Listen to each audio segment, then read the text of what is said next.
Welcome back to your show, Identities, Umhlobo, where today I have the privilege of hosting Dr. Nyaradza Igumbonjwanda, the Goodwill Ambassador for African Union for Ending Child Marriages. Today we're talking about the issues around girls, especially considering the International Day of the Girl Child Month, the month of October. Vakoma, before we went, we'd already started talking about the issues that surround the survivals, the livelihoods of girls, and how spaces such as Nanga, in such spaces that many of us have created to empower the girl child, to educate the girl child. But last week I had girls who articulated their issues, the issues of education, the issues of child marriages, as the Goodwill Ambassador of the African Union in ending child marriages. What is the role of education in ending child marriages, and where is the issue, where is Zimbabwe situated around ending child marriages as far as education is concerned? We have a crisis in Africa. Mm-hmm. It's a crisis because the numbers are huge numbers.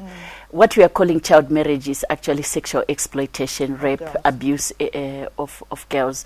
We have countries like Niger with 76%.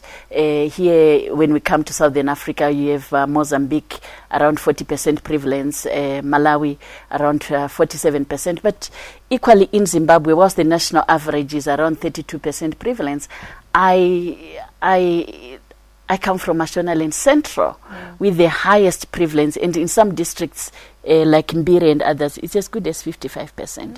So we are talking of millions of our girls who are dropping out of school, who are experiencing preventable pregnancy-related death.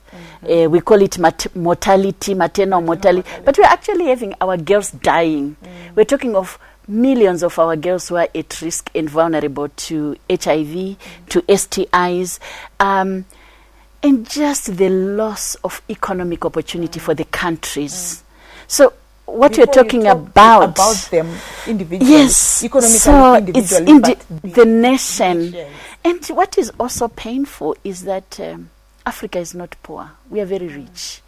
So how can we also therefore need to look into the analysis around poverty and child marriage and education? This is why I'm very excited that Zimbabwe currently has taken a very bold decision to have two bills which really touch on the lives of girls. One is the education bill, which we hope would be consented to soon to be an act of parliament, and listening to the girls speaking about their experiences and their insistence on access, on retention, on removing some of the administrative barriers, school fees, just lack of respect of the laws that we have, that a child should be given her exam or his exam results. That is very important. So I'm really excited that we have the education bill, because education is the critical intervention for prevention of child marriage, where the girls say, if we are in school, then we are also prevented from all these other social pressures. The girl who is out of school is under so much social pressure, and at times then they say, what else can she do other than marriage? She can't get a job, she has no skills around here, therefore the only option out of poverty is marriage. So education is critical for prevention. But education is also so much important for bringing new values into society. We need, through education, we need to continue to say zero tolerance. Because we cannot continue to have a society where pedophiles and criminals would hide behind culture or religion. And so through education, whether it's civic education, it's formal education, it's education on the existing laws, it's education on human rights, we are able to say in Zimbabwe, it's no longer acceptable. It's no longer acceptable in SADC, where we have the SADC model law, nor on the continent, where we have the African Union common position on ending child marriage and the Charter. But also education is important for a second chance for girls.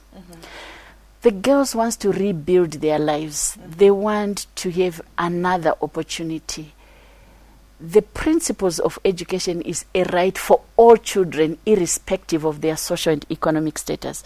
So when a girl gets pregnant, irrespective of the circumstance of that pregnancy, that child should not be denied the right to education as a result of pregnancy. Because it is that opportunity for girls who have experienced pregnancy or marriage to have an education that actually takes them out of the vicious circle of abuse and of poverty. And it's so important, therefore, to see that in the education bill is a very clear insistence and a clear commitment to re-entry and to continuing education for girls. But at the same time, we needed an alignment of laws. Right. So that there's an alignment of what the Zimbabwean constitution says with respect to education and the best interest of the child, and what it says with regards to marriage. So we know that the marriage bill is under debate, is under discussion, and it's good to see that there is now clarity, that it's an offense not only to marry, but for those who are complicit in the marriage. It could be Vanasadombo in between, it could be the grandmother, grocery, you know, because we have seen it in the communities we live, where at times is the parents who are encouraging the girls, or is the parents who are receiving and accepting the child to be married, who are receiving their daughter-in-law who is underage. So it's good that the marriage bill is looking at the multiplicity of factors, but also the many adults who are actually involved in the marriage. What is also very interesting for me looking at the marriage bill is the role of chiefs and religious leaders. The draft bill is looking at them being marriage officers. For me, there's an assumption.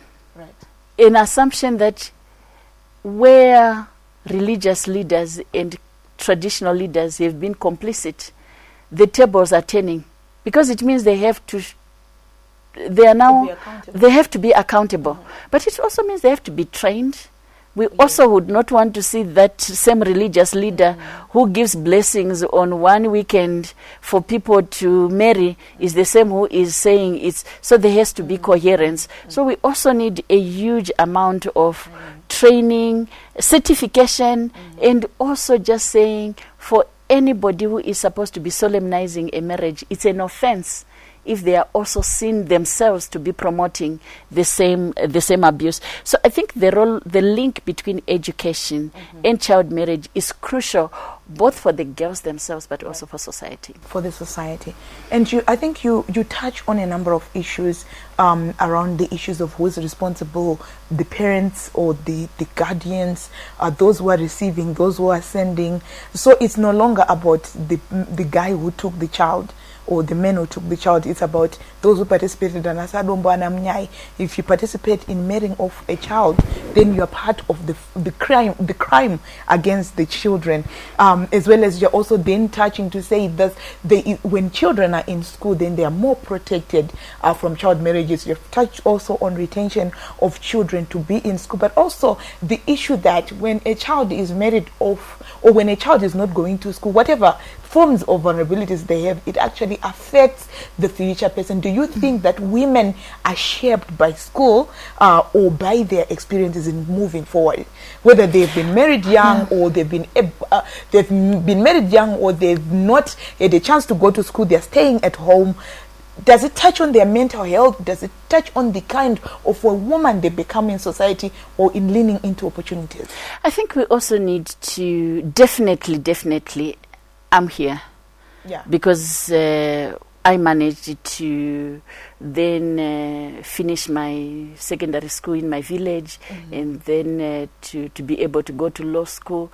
Many women do not have the chance to continue beyond basic education.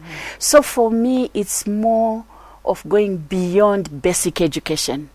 It's ensuring that girls are able to have tertiary education. They're able to have skills in life. Because learning how to read and write is not sufficient for women and for these girls to be at less risk.